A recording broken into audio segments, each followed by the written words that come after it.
فرونت اند وباك اند، وكمان التعامل مع الداتابيز. النهارده هاخدك معايا في رحله صغيره كده هنبدا نفهم فيها يعني ايه كلمه باك اند. في البدايه في السيشن ديت احنا هنتعلم البي اتش بي كباك اند للويب. مصطلح الباك اند مش مرتبط بالويب بس، لان انت ممكن يكون عندك باك اند للموبايل ابلكيشن، باك اند للامبيدد، باك اند للاجهزه بتاعت الاي او تي، وباك اند اللي هو الحاجه الفايرال والمعروفه للويب. ليه هنشرح بالبي اتش بي النهارده؟ ممكن حد يقول لي، لو حد مطلع مثلا او بيقرا كتير، يقول لي احنا عندنا نود جي اس، عندنا اي اس بي. دي الحاجات الترندي دلوقتي، يمكن اكتر حاجه ترندي دلوقتي الاي اس بي دوت نت. هقول لك ان البي اتش بي هي الاساس، وهي اللي بتفهمك البيزك بتاع البي اتش بي. ثم ان البي اتش بي لسه في ابديت جديد هينزل لها ان شاء الله مع نهايه السنه، هيمكن البي اتش بي من ان هي تجاري باقي اللغات اللي هي متفوقه عليها حاليا. فاحنا نبدا بالاساس ونشرح الفكره العامه لعمليه الباك اند او السيرفر سايد بتتم ازاي، ثم نكمل بعد كده. اول حاجه عايزكم تقولوا لي مين فيكم شاف فايل بي اتش بي قبل كده، آه، او شاف حاجه باك اند مكتوبه قبل كده بشكل عام او كتبها بايده. في حد ولا مفيش؟ طيب مين فينا درس او خد حاجه ويب قبل كده، عمل اتش تي ام ال سي اس اس؟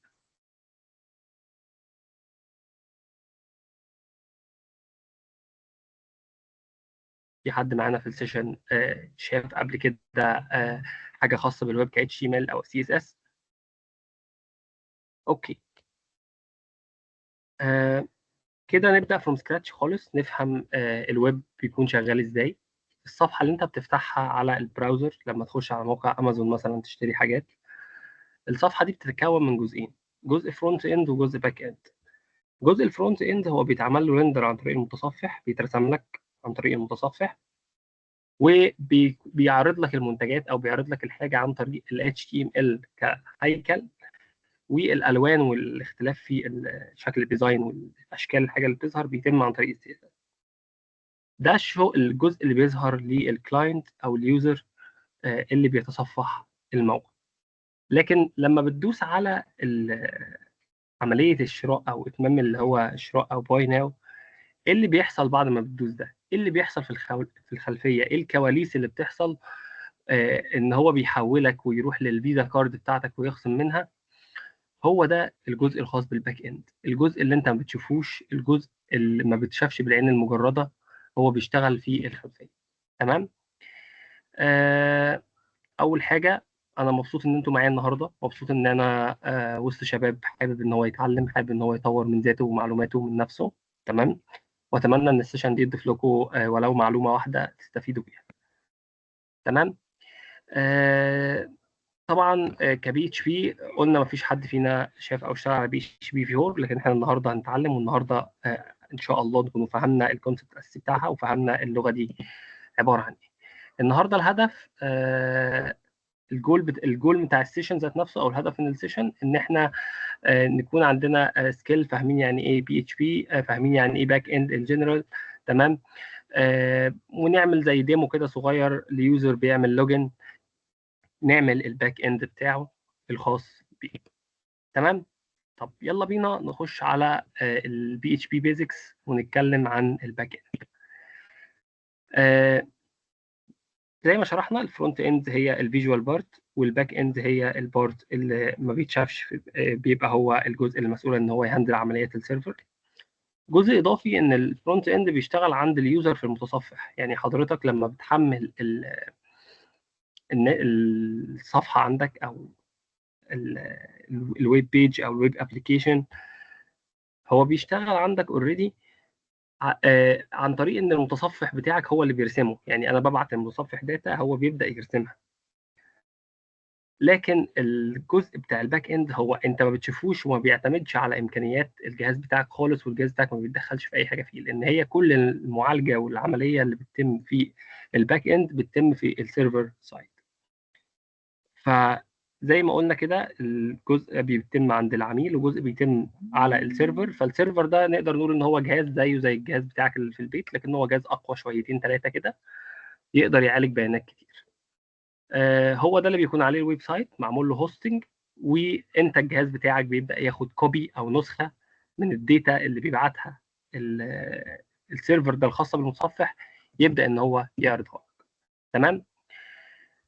البي اتش بي هي احد اللغات اللي زي ما قلنا ان اللغات الفايرال حاليا هي النود جي اس والدوت نت، الاي اس بي دوت نت والنود جي اس. البي اتش بي هي احد اللغات ديت اللي هي سيرفر سايد سكريبتنج، احد اللغات اللي بتمكنك ان انت تتعامل مع السيرفر وان انت تخلي الكود بتاعك بيزد على السيرفر. تمام، وهنفهم ده اكتر مع بعض. وعشان نفهم ده اكتر هنحتاج ان احنا نعمل زي سيرفر صغير كده عندنا على الكمبيوتر، بنسميه لوكال هوست. تمام. اللوكال هوست ده هو نوع من السيرفرز بتحمله، اشهرهم هو برنامج اسمه الزام. برنامج الزام ممكن تعمله داونلود، هو برنامج فري واوبن سورس، تقدر تحمله، بيمكنك ان انت تشغل سيرفر محلي عندك. معنى كلمة سيرفر محلي يعني ايه؟ يعني انا بدل ما اجيب جهاز تاني واحط عليه الويب سايت بتاعي انا كويب ديفلوبر مثلا او شخص بتاع باك اند، لا، بحط عندي حاجة شبيهة بالسيرفر، اقدر ان انا ابعت لها وتبعت لي واستلم منها داتا. في الحالة دي بنسميها اللوكال هوست. اوكي. بنبدا نشغل حاجه اسمها الاباتشي والماي سيكوال. الاباتشي ده هو اللي مسؤول عن عمليه المانجمنت بتاعه السيرفر، والماي سيكوال ده اللي مسؤول عن الداتابيس. هنتكلم عن جزء السيرفر الاول وبعد كده هنلجا لجزء الداتابيس. جميل. طيب، عشان نتاكد ان اللوكال هوست بتاعي شغال ولا لا، تمام، بنبدا نفتح جزء معروف او حاجه معروفه دايما كده في الديزاين، بيقول لك تكتب لوكال هوست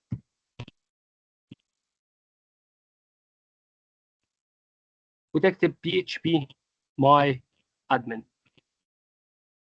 طبعا بعد ما تعمل انستوليشن لبرنامج الزامب اللي احنا فتحناه مع بعض من شويه، تكتب لوكال هوست وتكتب PHP my admin. يبدا يلود معاك ويفتح لك الصفحه الخاصه بمانج الداتابيزز الموجوده عندك. تمام، عن طريق البي اتش بي ماي اد. السؤال مهم، يعني كلمه لوكال هوست اللي انا كتبتها دي بتريفير لايه؟ يعني انا كتبت من شويه كلمه لوكال هوست، هي بتريفير لايه بالظبط؟ هي بتريفير للدومين الخاص بالجهاز بتاعك، اللي هو ان جنرال بيبقى 127.1.0.0.1. ولو كتبناه هو كتبنا سلاش بي اتش بي ماي ادمن، انا كده في الحاله دي هفتح نفس الصفحه اللي انا فتحتها عن طريق اللوكال هوست. هي نفس الصفحه، لكن مره ناديت على اللوكال هوست بتاعي بالعنوان بتاعه، ومره ناديت على اللوكال هوست بالاسم بتاعه اللي هو اسمه لوكال هوست. فمعنى كده ان الاي بي ده لو كتبته في كل الاجهزه على مستوى العالم عمره ما هيطلع لك نفس النتيجه، عندي غير عندك غير عند الباشمهندس محمد، عند كل الناس هتلاقي شكل الصفحه اللي بتظهر لك مختلفه. طيب، انا اصبح عندي سيرفر، عايز افتح الملفات الخاصه بالسيرفر ديت وابدا ان انا آه، احط بقى حاجات على السيرفر ده اقدر ان انا اشوفها. تمام. هنيجي عند الفايلز، نخش على المكان اللي انا عامل فيه سيت اب للذنب.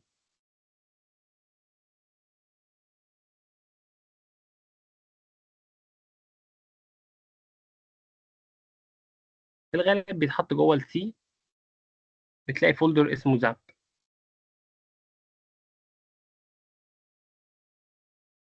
جوه الفولدر اسمه زامب فيه كل الاجزاء الخاصه بالسيرفر، من ضمنها الدوكيومنتس اللي موجوده عليه اللي بيكون اسمها htdocs.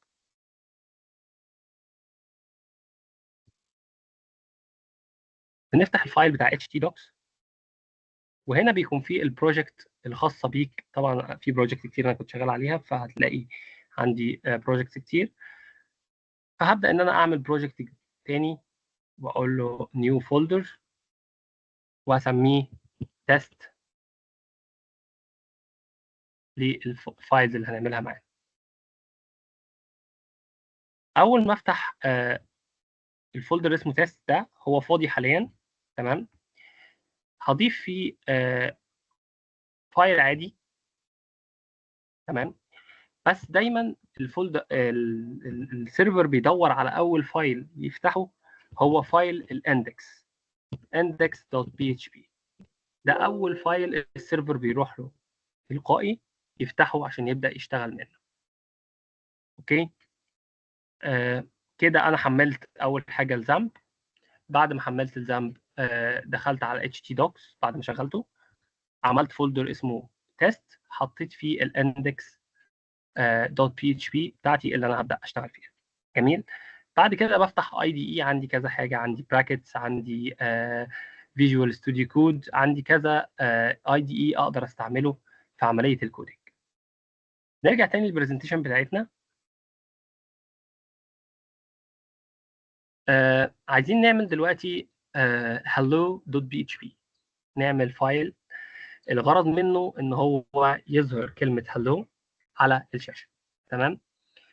فالمفروض ان انا من السيرفر اقول للسيرفر حاجه، يبدا السيرفر يفهم منها ان هو المفروض يطبع تكست.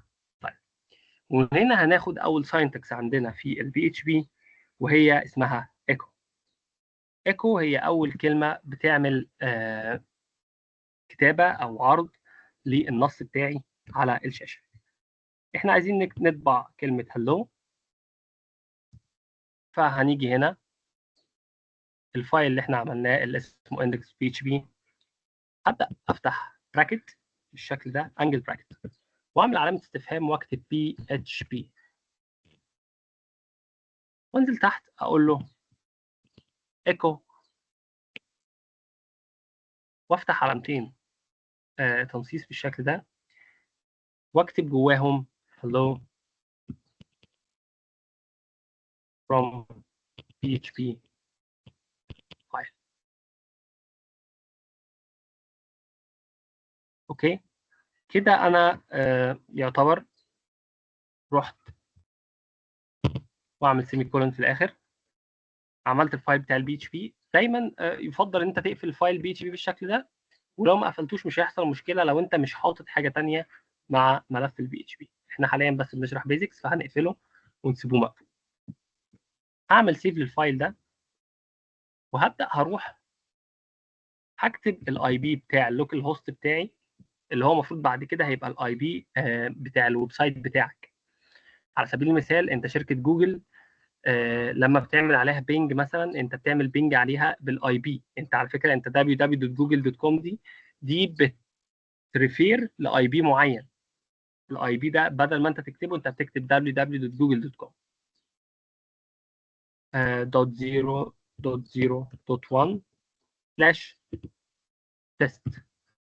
الفايل اللي احنا ضفناه وضفنا جواه index.php. هتلاقي البراوزر حمل وكتب لي hello from PHP فايل بالشكل ده، يعني هو حمل فايل البي اتش بي. طب تعالوا انا عارف ان ممكن ما يكونش فيه علم عندنا، بس في حاجه في البراوزر كده اسمها HTML خاصه بالفرونت اند. احنا بتوع باك اند دلوقتي، بس هناخد حته كده ان انا ممكن اخلي النص يكون حاجه اسمها هيدر عن طريق تاج اسمه H1. فهبدا اضيف التاج اللي هو H1 ده عندي، واعمل له كلوزنج هنا، اشوف هل لما انا بعمل باس من السيرفر للبراوزر بحاجه فيها HTML البراوزر بيعمل ايه. تعالوا نشوف مع بعض. طبعا ده كان شكلها. تعالوا نعمل ريلود. زي ما شفنا اول ما عملنا ريلود الكلام اتحول لهيدنج كبير بيتبعت من السيرفر. اوكي. طيب هل احنا بقى بعد كده يا باشمهندس ان احنا لما بنشتغل بتوع باك اند بنقعد نبعته كلام من السيرفر وخلاص؟ لا، هو الموضوع ما بيمشيش بالطريقه دي. الموضوع بيمشي ان انت بيكون عندك داتا، الداتا دي محطوطه جوه الداتابيز. بيجي الراجل بتاع الفرونت اند بيقول لك بعد اذنك احنا عايزين البرودكتس او المنتجات اللي عندك. فبتبدا حضرتك تروح للداتابيز تقول له بعد اذنك اديني البرودكت اللي عندك، فيبدا الداتابيز يبعتها لك. تاخدها انت تحطها جوه اري او تعمل لها هاندل بشكل معين، وتبعتها له في صيغه اسمها جيسون. الصيغه اللي اسمها جيسون دي هي اللي هو بياخدها بعد كده يبدا يرسمها عنده. ممكن الكلام صعب شويه لكن هنشوفه مع بعض بامثله عمليه بحيث ان احنا نبدا نربط الدنيا اكتر ببعض. بالنسبه للجزء اللي فات اللي خلصنا فيه، في حد عنده سؤال قبل ما نخش ان احنا نعمل ميني باك اند كده. في حد عنده سؤال في الجزء اللي فات؟ عادي يا شباب، يعني احنا السيشن دي بنتعلم فيها، لو حد عايز يسأل ومحرج بلاش احراج، يعني ممكن يتكلم على طول دايركت. هبيك وان انا. طيب مروان، تمام يا مروان. مروان، مروان مش معانا. طيب نبيك another one. أه... بسمة أحمد، ازيك يا بسمة؟ سامعني يا بسمة؟ ممكن نعمل بس unmute.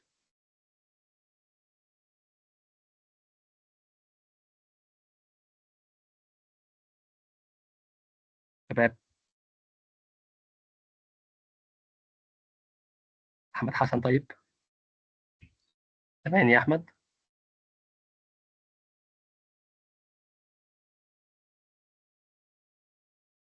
هو إما السماعة عندكم بايظة أو المايك عندي بايظ. طب باشمهندس أحمد سامعينك غريب، حضرتك سامعني؟ سامعينك هندسة، سامعينك هندسة، طيب إيه؟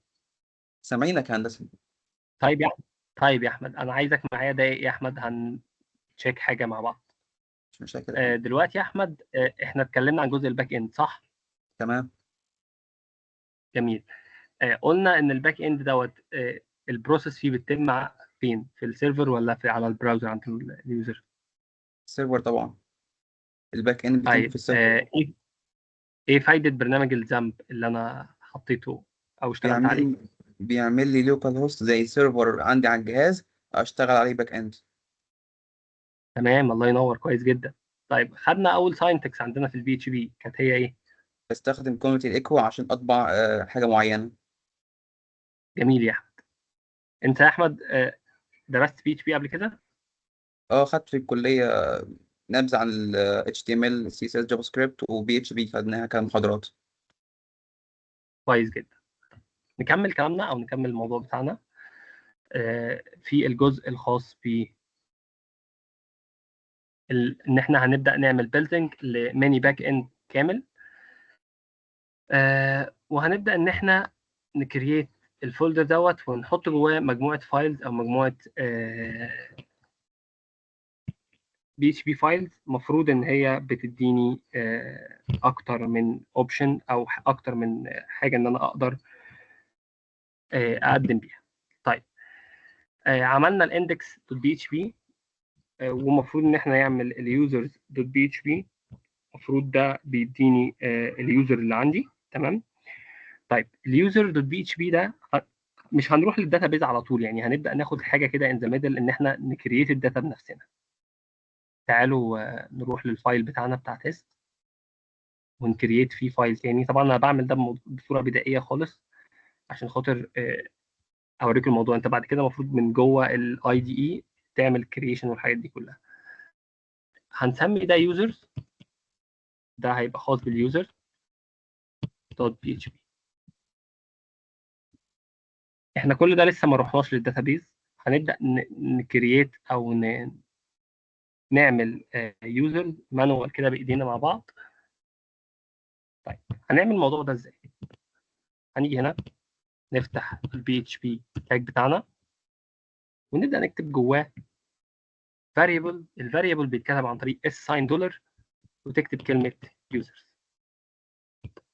طيب انا في الحاله دي عايز يكون عندي اكتر من يوزر، ليتس سي مينيمم 2. فبنحط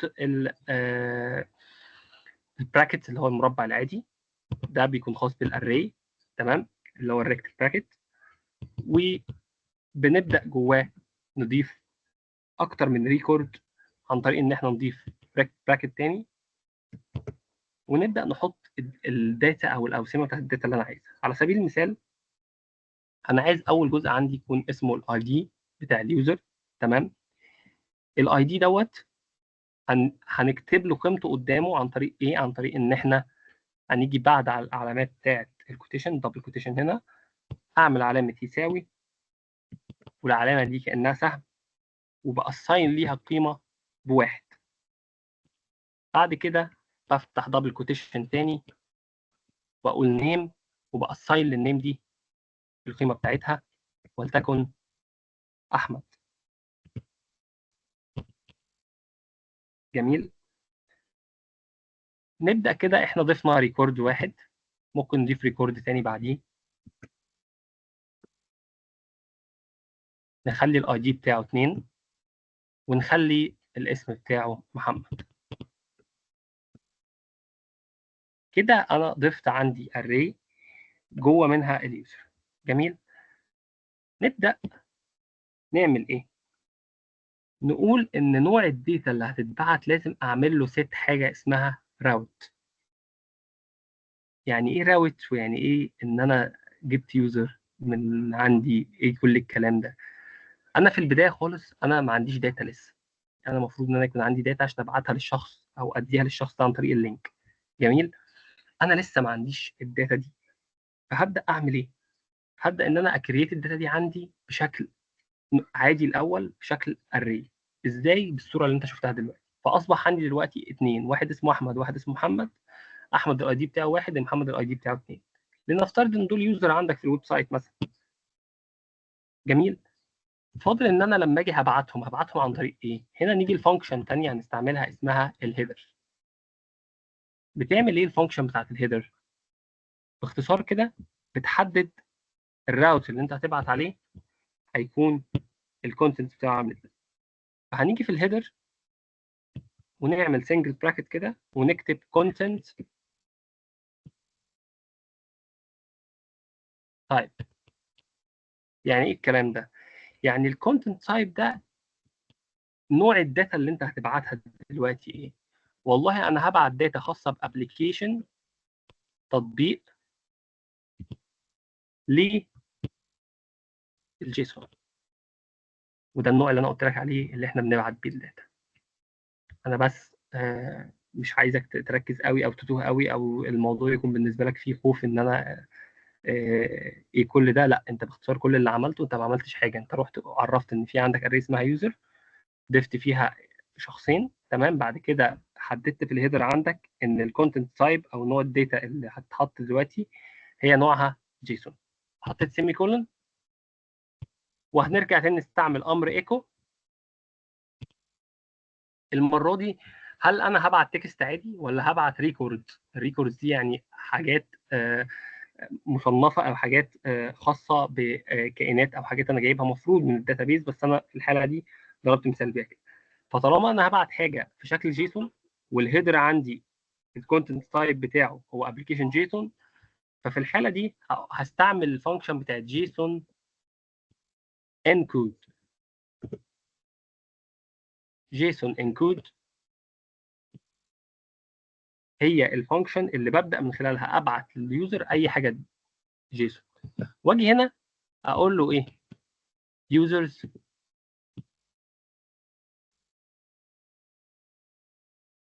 كبارامتر هو اللي هيتبعت عن طريق الفانكشن بتاعت جيسون انكود. طب يوزرز دي اللي هي ايه؟ اللي هي الداتا اللي هنا. جميل. بعد كده حابب تقفل البي اتش بي زي ما قلت لك، الموضوع مش هيبقى ضروري ان انت تقفل البي اتش بي او لا، بس يفضل تقفل. الشكل ده انت بتبعت داتا عن طريق السيرفر بتاعك في شكل نقدر نقول عنه هو الاي بي اي. وهنا يظهر مصطلح جديد الاي بي اي، وهو الداتا اللي بتتبعت عن طريق السيرفر. طيب. تعال نشوفه اللينك دلوقتي اللي هو المفروض بيودي على users.php. جميل. جينا تيست، هو باي ديفولت لما انا كتبت تيست راح للفايل اللي اسمه index.php. المره دي انا عندي فايل اسمه ايه؟ الفايل اللي انا ضايفه اسمه users.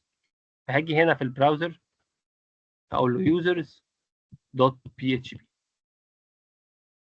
هتلاقي الداتا دي دلوقتي جات لك في شاشه سوداء كده، بيقول لك انت عندك اي دي 1 النيم بتاعه احمد، اي دي 2 النيم بتاعه محمد. على فكره هو ده اللي بيحصل في الواقع، ان انت بتبدا كشخص بتاع باك اند تبيلد او تبني الراوتس بتاعتك. مثلا اول راوت عملناه دلوقتي بتاع اليوزر ده بيبعت ايه؟ ده بيبعت دلوقتي كل الداتا بتاعت اليوزر اللي عندي. طبعا الجزء الكلام ادفانسد اكتر، يعني بعد كده احنا مش مجرد بنسيب الموضوع مفتوح اي حد يخش على يوزرز بي اتش بي او نبعت له اليوزرز الاول. لازم اطلب منه شويه حاجات كده اوثنتيكيشن سكيورتي قبل ما ابعت له. لكن في بعض الاي بي ايز المفتوحه، زي مثلا الاي بي اي بتاع جوجل ويزرد. ده اي بي اي مفتوح من جوجل، تقدر انت تجيب منه حاله الطقس، مجرد انت تخش على لينك معين فيبعت لك الداتا في شكل جيسون بالشكل ده. تمام. لحد هنا انت دورك انتهى. انت مجرد ان انت بعت الداتا في شكل جيسون كده دورك انتهى. هتقول لي سلام يا باشمهندس، هو ده الباك اند؟ انا كنت فاكر الباك اند اصعب من كده بكتير. فاكر الباك اند هن... هنعمل بقى شغل كتير وكودنج كتير. عايز اقول لك هو مش ده الباك اند، هو يعني ده انترو كده بسيطه. انا بديك الداتا، وعشان تاخد بقى فكره عن الباك اند بجد هنبدا نربط الابلكيشن اللي احنا عملناه ده بداتابيز. جميل جميل. نرجع لبي اتش بي ماي ادمن هنا ونعمل داتابيز جديده. طبعا كل ده انت مش مطالب دلوقتي، يعني مش مطالب تركز في جزء الداتابيز، لان اصلا في العادي في الشغل في شخص بيبقى مسؤول، يعني داتابيز مانجمنت انجينير هو اللي بيدير موضوع الداتابيز. لكن انت كفول ستاك، لو انت اشتغلت ان شاء الله فول ستاك بتكون تقدر انت تعمل كل ده. فهنسمي الداتابيز بتاعتنا تيست دي بي. نخلي الكودينج بتاعها يو تي اف 8 جنرال سي اي. شويه اعدادات كده نبقى نتطرق ليها بعدين.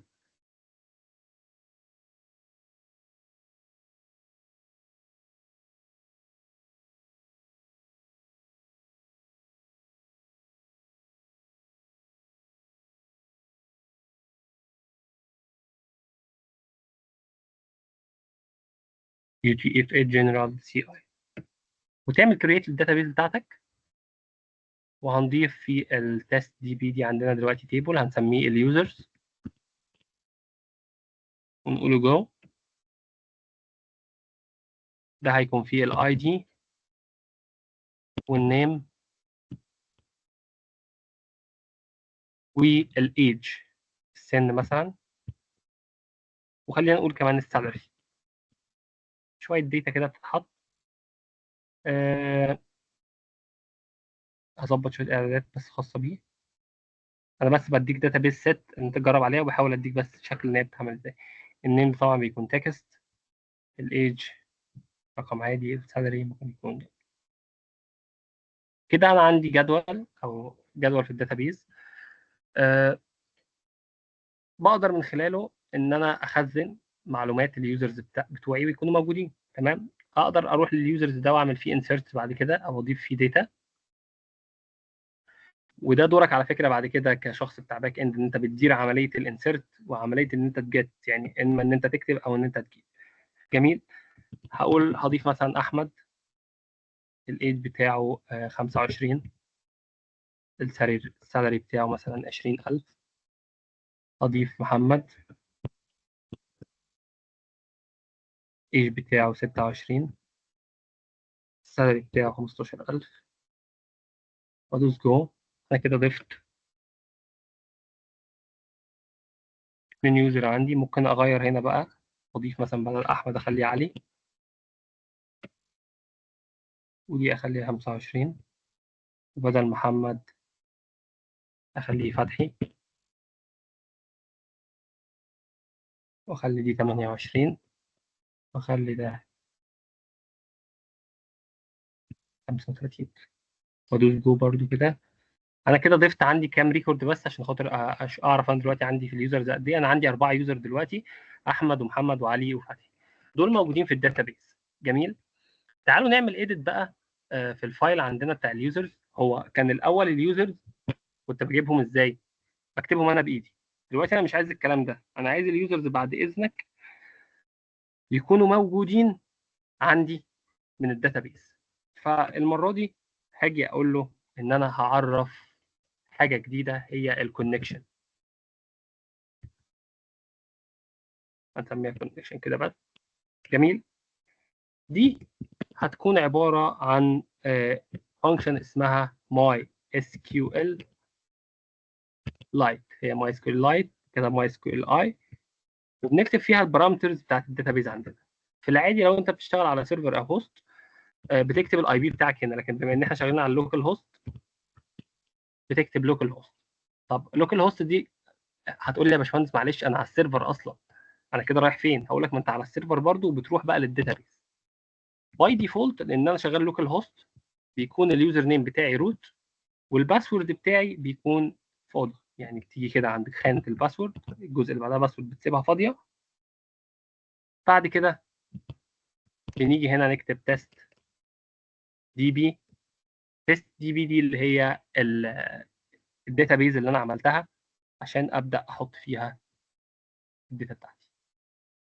جميل كده انا عملت كونكشن. جميل قوي يا باشمهندس. بعد كده المفروض اعمل ايه؟ والله انت المفروض ان انت تجيب الداتا ديت عشان تعرضها. جميل. فباختصار لما نيجي نجيب الداتا اللي عندنا دي عشان نعرضها او ان احنا عايزين نعمل بيها على سبيل المثال لوجن، كلمه يوزرز كده في الشكل ده لازم ان هي تتغير. يعني انا دلوقتي عندي 4 يوزر. جميل. عايز اعرضهم بشكل اي بي اي مثلا، بدل يوزرز بدل ما انا كنت بكتبهم في المتصفح بشكل دايركت او بحاجه مانوال، وممكن هي مش افيشنت طبعا انت تكتب اي حاجه مانوال لازم تكون مربوطه بالداتابيز. لا انا رحت عملت آه، جدول او الشخص بتاع الداتابيز قال لي انت عندك جدول اسمه يوزرز ده محطوط فيه كل الداتا بتاعت اليوزر. والله انت لما تعوزهم او لما تعوز ان انت تجيب اليوزرز دولت هتروح تعمل كونكشن. الكونكشن دوت هيبقى على اللوكال هوست باليوزر نيم روت والباسورد اللي هو فاضي على الداتابيز اللي اسمها تيست دوت دي بي. جميل. بعد كده هتعمل كونكشن. جميل. بعد كده هتبدا تكتب حاجه اسمها قبل ما تروح تجيب اليوزر الامر بتاع الاس كيو ال. على فكره انا بسمي المسميات بتاعت الفاريبل هي ممكن تتغير، لكن يفضل ان انت وانت بتسمي مسميات المتغيرات عندك دي تكون حاجه مفهومه او حاجه انت فاهمها وعارفها. جميل. عشان اعرف دي بتعمل ايه فهستعمل هنا امر اسمه select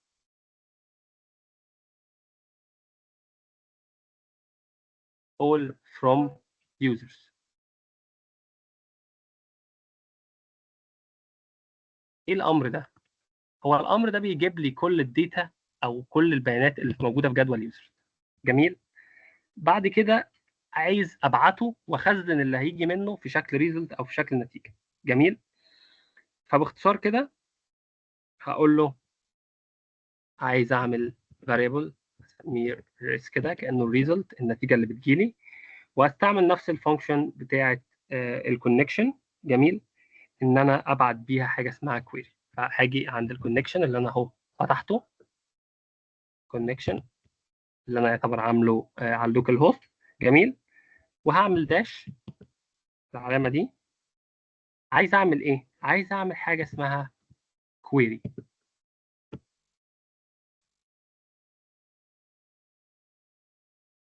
لايه بالظبط؟ للاس كيو ال اللي انا كتبته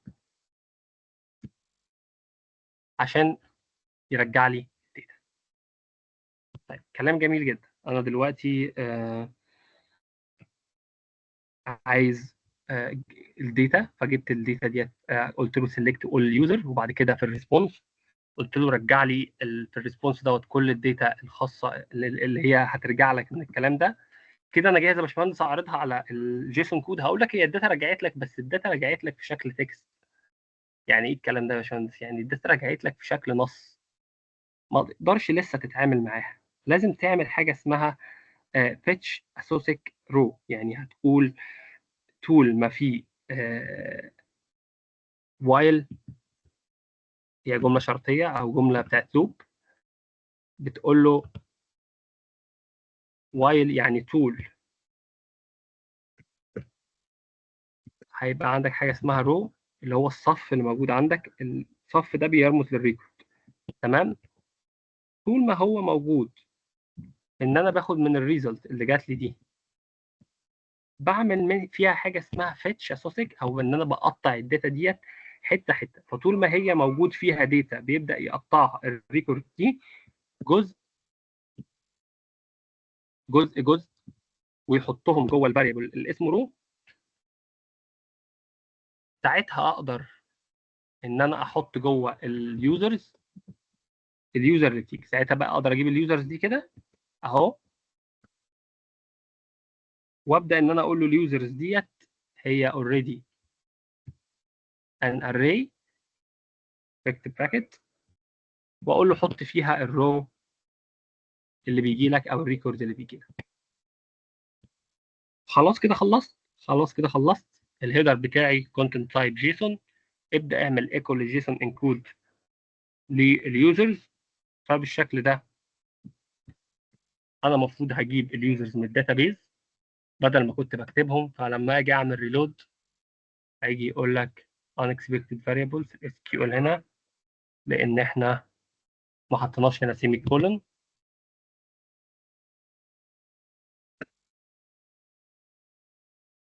هتلاقي جاب لك نيم احمد، الايج 25، السالري 20000، نيم محمد، نيم علي، نيم فتحي. شفتوا الداتا جت مش شبه اللي انا كتبتها بالظبط، بس هي جايه منين؟ جايه من الداتابيز، من الريكوردز ديت. بدات اجيبها وابعتها. فباختصار كده هو كل ما يقول لي اليوزرز دوت بي اتش بي، كل ما الداتابيز يضاف فيها ناس كل ما انا هجيبها واعرضها بشكل جيسون. خلينا نقف عند النقطه دي ونسال سؤال سريع كده قبل ما، يعني ان شاء الله هنخلص سريعا يعني مش هنطول. هل الكلام ده اللي انتوا شفتوه دلوقتي سهل ولا صعب؟ يعني ممكن لو حد عايز يكتب في الشات، عايز يفتح المايك يتناقش معايا شويه كده. الكلام اللي احنا شرحناه مع بعض دلوقتي ده سهل ولا صعب من وجهة نظركم؟ تقدر تعمله؟ احمد حامد. اي هندسه. الكلام اللي احنا شرحناه دلوقتي ده سهل ولا صعب؟ اه سهل عادي، بعمل داتابيز وبعمل ريكورد والداتا بتاعتي عادي جدا. جميل، كلام سهل بسيط جدا. تمام. هناخد بريك عند صلاة العصر.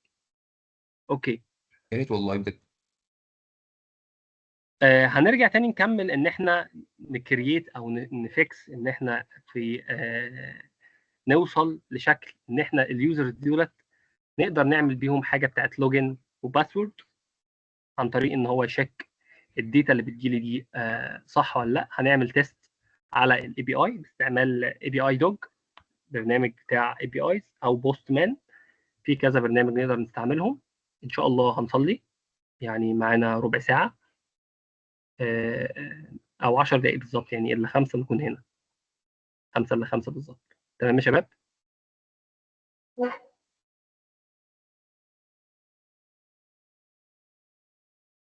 اهلا بكم يا شباب مره ثانيه. هنكمل مع بعض جزء اللوجن اللي كنا عاملينه الخاص بالماني باك اند اللي بنعمله.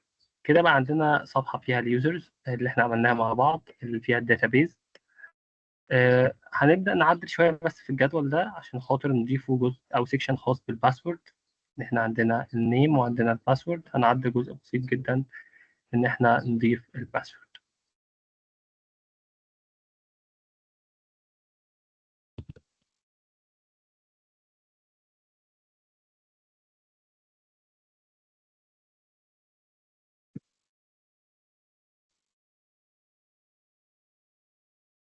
فهيبقى عندي ان جنرال هيتضاف لكل المستخدمين عندي خانة بتاعت الباسورد. نخليها هنا 4 وحيد، هنا 4 اتنينات، هنا 4 تلاتات، هنا 4. تمام. فبالشكل ده أنا ضفت لكل يوزر باسورد. فاضل إن أنا أبدأ أعمل أوثنتيكيت أو الصفحة الخاصة باللوجن.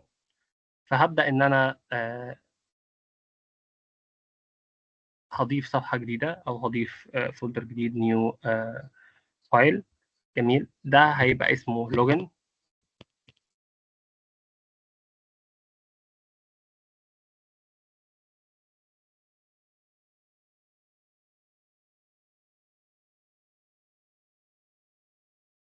أوكي. صفحة اللوجن هتبقى قريبة جدا للصفحة، الجزء اللي كنت بجيب فيه الداتا، أو بجيب الداتا بتاعت اليوزرز، بس المره دي المفروض ان انا هقارنها بالقيم اللي بتجيلي او اللي بتتعرض. فهناخد نفس الجزء بتاع يوزرز هنا اللي فيه الكونكشن وفي السلكت. تمام. هنغير بس شويه حاجات.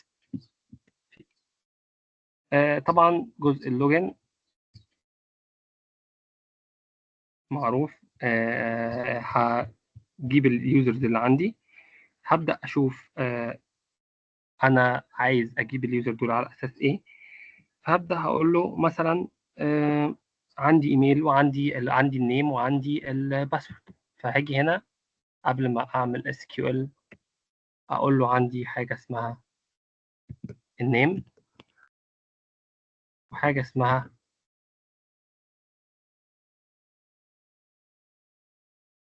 الباسورد أو الباس نسميها كده. جميل. دول هجيبهم منين؟ دول اللي اليوزر هيبعتهم لي. تمام. وفي الحالة دي أنا هستقبلهم عن طريق ميثود اسمها بوست. عندي اتنين ميثودز بوست وجيت. في الحالة دي أنا هستعمل بوست. تمام. ما بنتطرقش قوي للتفاصيل لأن دي مجرد انترودكشن. البوست دي المرة دي هاخد منه النيم، وهنا هيكون بوست برضو هاخد منه الباص. وهاجي هنا هقول له select all from users، بس مش كل الناس. هقول له where هيكون عندي شرط ان النيم هي equal حط النيم اللي انا جايبه، وان الباص هقول له and دي يعني لازم الشرطين يتحققوا، ان النيم يكون بيساوي النيم اللي هو بعته، وان الباص يكون بيساوي برضه. ضفنا باسورد ولا ضفنا باص؟ نتأكد. احنا ضفنا باسورد. هنكتب باسورد كامل. باسورد يكون بيساوي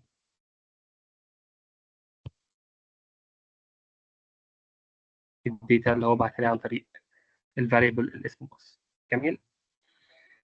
ففي الحالة دي هو مش هيجيب كل اليوزرز، لا هو هيجيب اليوزر اللي النيم بتاعه نفس زي النيم اللي هو بعته لي، والباص بتاعه زي الباص اللي هو بعته لي، ويبدأ يقارن. والله هحط المقارنة اللي هتجيلي دي في ريزلت. تمام.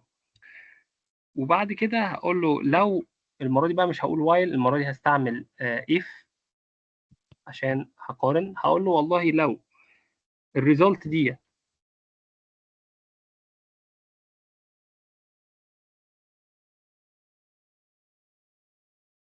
هاخد فانكشن تانية مش فيتش اسوسيك، هتبقى num rows يعني عدد الصفوف اللي هي بترجع بيها.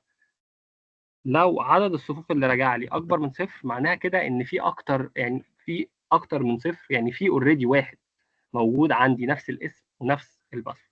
جميل.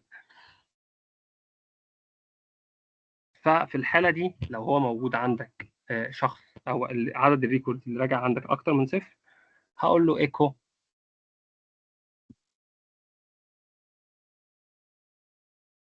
لوجين سكسسفول.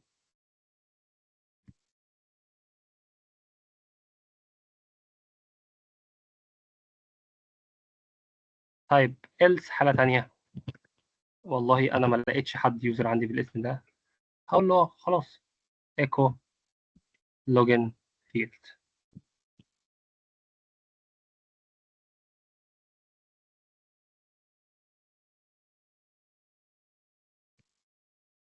فبالحالة دي أنا بيكون عندي سيستم لوجن صغير شغال، بقدر اقول للشخص بتاع الفرونت اند تقدر تعمل لوجن عن، طبعا ده كده لوجن ويك جدا، لوجن ضعيف ممكن يتكسر، لان احنا هنتكلم عن ثغره اخيره هننهي بيها السيشن بتاعتنا، وهي ثغره السيكوال انجكشن. هوريها لكم بتتم ازاي. آه، طبعا مش هنتكلم قوي عن الثغره لان هي اصلا غلط ان انت تكون فيها قوي، بس انا هوريك هي بتسبب في ايه بالظبط، يعني عشان تبقى فهمت جزء برضه من الويب سكيورتي. كده احنا وصلنا للمرحله دي، عايزين نتست. تمام. فبنيجي هنا في برنامج اسمه بوست.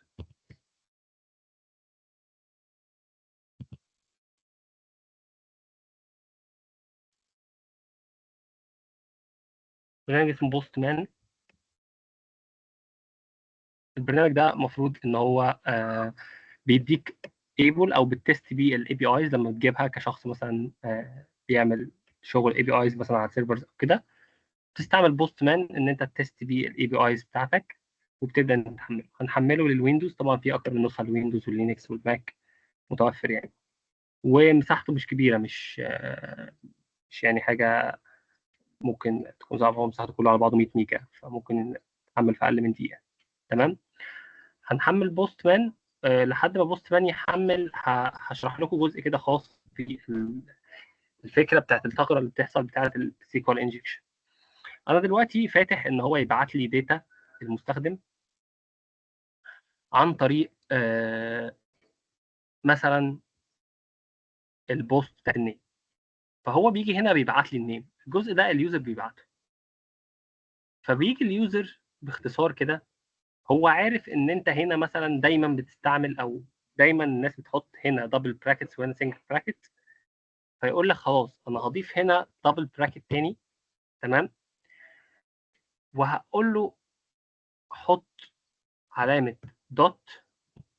خلي بالك لان دوت دي هي اللي بتلحم الاجزاء بتاعه التكست ببعضها في البي اتش بي. جميل. ونقول له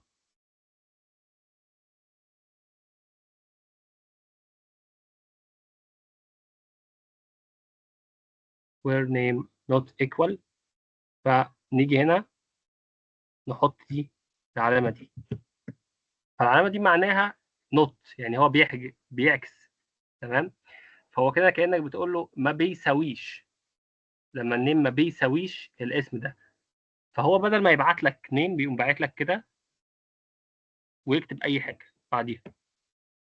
فده بيسبب في نوع من السيكوال انجكشن. جميل. تعالوا نبص على بوست مان ونرجع تاني لحته السيكوال انجكشن. نفتح الفايل بتاعنا.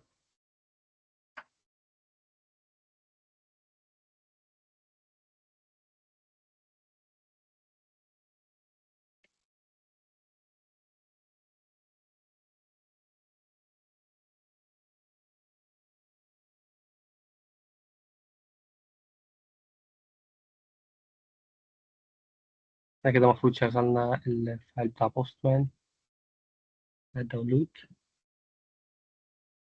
ده ايه؟ هنعمله داونلود سريعا. وعشان توصل لكم قصدي شويه، تعالوا ناخد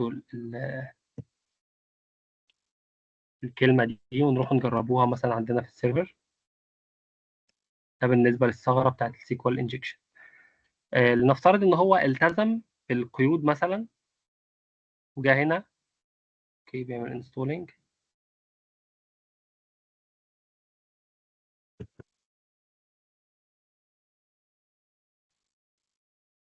وقال لك لما النيم بيساوي ايه راح بعت لك احمد، ولما الباسورد بيساوي ايه بعت لك 4 وحاجه. ايه اللي هيحصل لو هو التزم بالرولز اللي انت حاطها له وبعت لك فعلا يوزر نيم وباسورد؟ هيجي لك احمد 4 وحيد ويقول لك اه فعلا في يوزر عندي بالاسم ده. جميل. طيب هو ما التزمش. هو جه هنا راح كسر القاعده. تمام. وقال لك لما دي ما بتساويش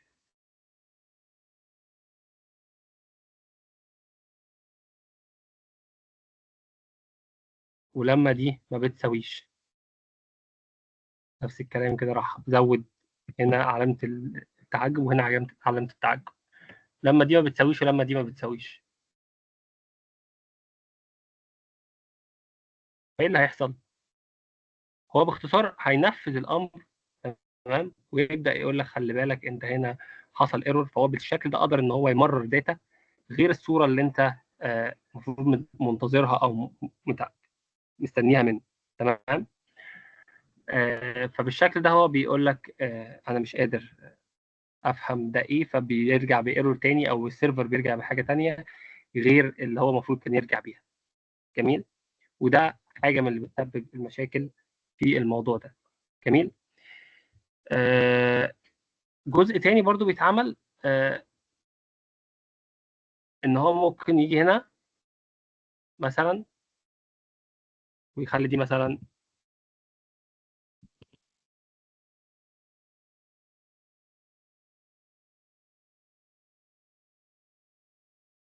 قيمه ترو، ودي برضه قيمه ترو،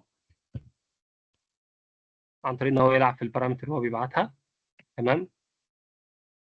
فيبدا يغير معاك القيم تاني ويقول لك على فكره احمد ومحمد وعلي فتحي، شايف كل دي قيم هو رجعها السيرفر على فكره، وهو المفروض ما يرجعهاش. فهو عرف كل اسامي اليوزرز اللي عندك وعرف حاجات اللي عندك عن طريق ان هو عمل انجكشن في الاس كيو ال.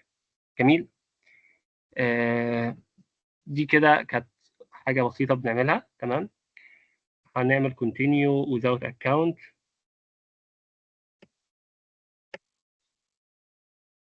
هنفتح الواجهه ديت. هنبدا ان احنا نختار الميثود بتاعتنا بوست، لان احنا استعملنا بوست. تمام. اليو ار ال بتاعنا هيبقى ايه؟ هيبقى لوكال هوست سلاش لوجن دوت بي اتش بي. احنا كده عملنا حرفيا باك اند ب 3 جنيه بتاع لوجن، وهنجربوه دلوقتي. جميل. بعد كده هنيجي في البادي فورم داتا. من البادي بتاع حاجه فورم داتا هنبعت والله النيم احمد،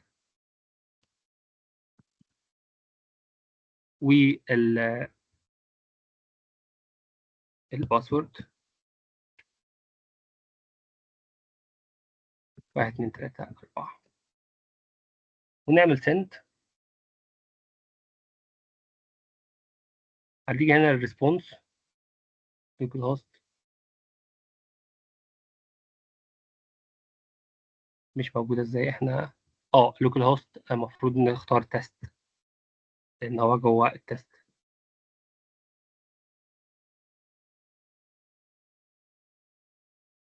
جميل. هنا المفروض لوجن سكسسفول بالشكل ده. عمل لوجن فعلا لان هو لقى احمد ولقى 1 2 3 4.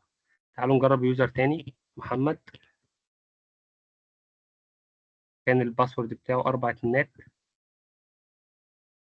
نبعت للاي بي اي هيقول لنا لوجن سكسسفول. تعالوا نغير الباسورد نخلي ده 4 كده. سند هيقول لنا ايه؟ لوجن فيل. يبقى انا كده عملت اي بي اي بصفحه باك اند بي اتش بي حرفيا باقل المواصفات الممكنه. جميل. طيب كده احنا يعتبر شرحنا الجزء اللي كان المفروض نتكلم فيه الخاص بالباك اند. عملنا باك اند بسيطه بالبي اتش بي والماي اس كيو ال. تمام. عملنا الداتابيز. النهارده دي يعتبر حاجه بسيطه كده بتوريك يعني ايه باك اند، وازاي ان الباك اند بيشتغل، وازاي ان انت بتجيب منه داتا، وازاي انت بتبعت داتا. وخدنا الكونسبت بشكل عام كده بتاع الاي بي ايز، ازاي ان انت بتقدر ان انت عن طريق لينك تريسيف داتا او تبعت الداتا بشكل جيسون. اتمنى اكون فدت لكم بمع اي معلومه يا شباب، وتكونوا اتبسطتوا بالسيشن. احنا كده بنكون وصلنا لنهايه السيشن، وحابب اسمع لو عندكم اي اسئله بخصوص المجال بشكل عام كباك اند او كبي اتش بي. في حد عنده اسئله؟